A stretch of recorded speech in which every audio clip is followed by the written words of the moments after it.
Salut à tous, bienvenue dans cette nouvelle vidéo. Un exercice bien sympathique euh, qui est, euh, qui est pas simple, qui peut tomber à l'écrit ou à l'oral. Alors, il a comme spécificité cet exercice, il est plus facile à faire, à mon avis, en début de sup qu'en fin de spé.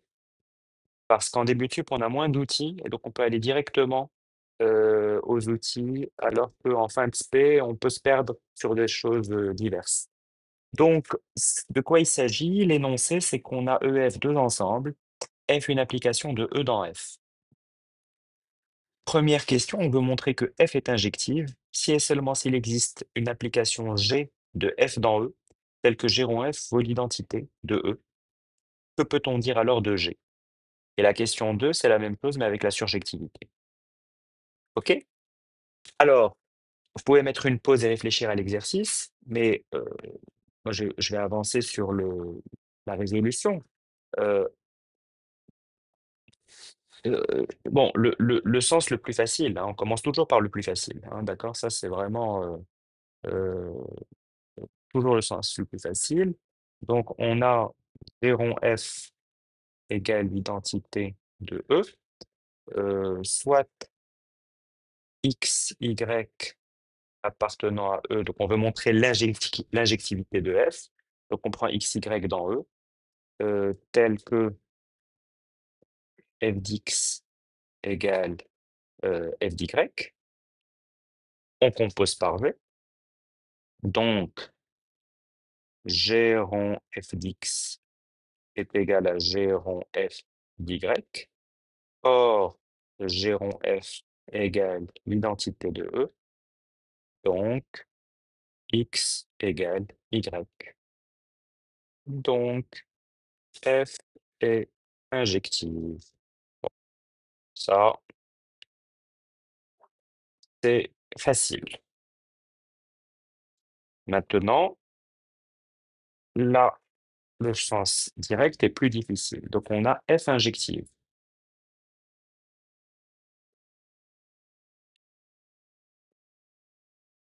Et là, en fait, on n'a qu'une seule chose, surtout en sup, on n'a qu'une seule chose à écrire. On écrit la définition de l'injectivité. Donc, c'est quoi? C'est pour tout X appartenant à F de E, je vais l'appeler X, c'est pas grave, j'aurais dû l'appeler Y, je vais l'appeler X2. Il existe un unique X1 appartenant à E, tel que F de X1 égale X2. C'est-à-dire que tous les éléments qui ont une image ont un unique antécédent. Qu'est-ce que moi je veux que G rond F, donc en fait je veux ici G rond F de X1 égale X2. Et donc je veux G de X2 égale X1. Donc je vais posons G de X2 égale X1. Donc ça veut dire que sur F de E,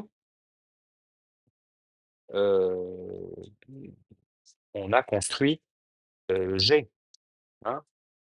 On a ainsi défini euh, l'image de F de E par G. Et en fait, c'est tout ce qui nous importe parce que sur F privé de F de E, G peut prendre n'importe quelle valeur. Euh, Soit je prends euh, X appartenant à E, posons pour tout Y, pour tout Y appartenant à F privé de F de E,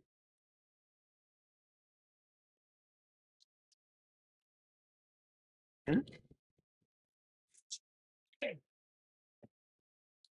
Ben, on va dire que G de Y égale X. Pourquoi? Parce qu'en fait, avec G rond F, je vais jamais l'utiliser, puisque F ne va jamais atteindre ce Y. Et donc, euh, on a ainsi construit une application G de F dans E,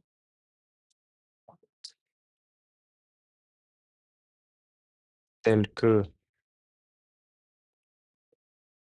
euh, G de X est définie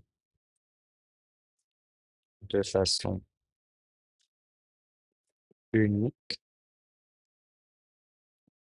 suivant que X appartient à F de E, ou X appartient à grand S privé de F de E. Et pour tout X appartenant à E, G rond F de X, ça vaut X. OK? C'est QFD. Maintenant, la deuxième question, c'est pareil. Donc si on a F rongé, si F rongé égale l'identité de F, bah alors F est surjective. Donc soit X appartenant à F, j'ai F rongé de X égale X, donc F de Y égale X avec Y égale G de X. Donc F est surjective. D'accord? Réciproquement,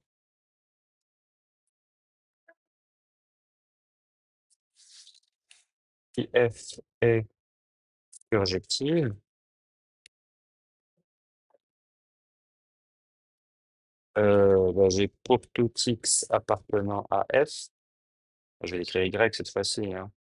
J'aime bien garder le pour tout Y appartenant à F.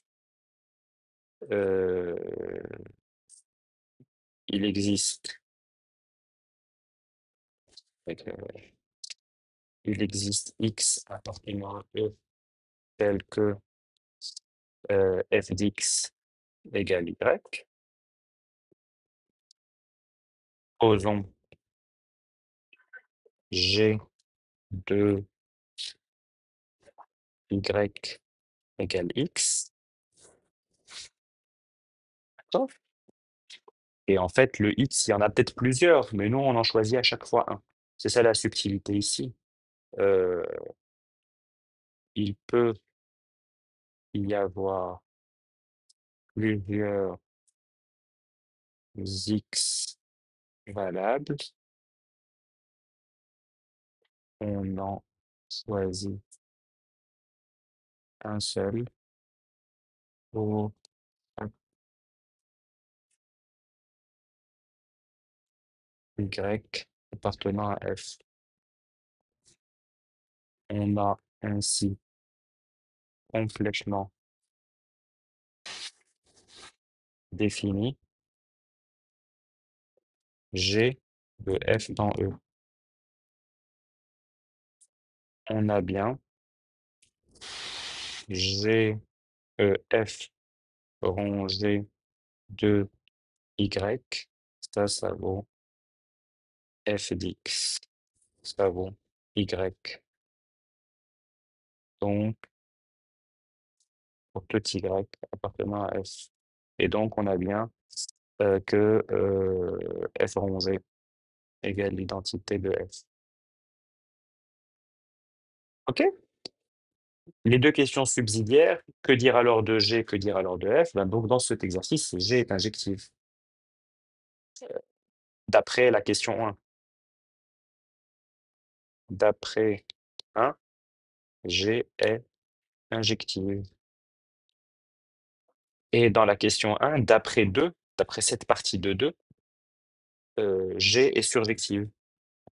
D'accord? Donc voilà, ce petit exercice bien sympa. C'est du niveau sup, mais il faut être, bien fort sur ses bases, voilà, plus facile à faire en début de sup qu'en fin de spé. N'hésitez pas à liker, à vous abonner à la chaîne et à me dire en commentaire ce que vous en pensez. À bientôt.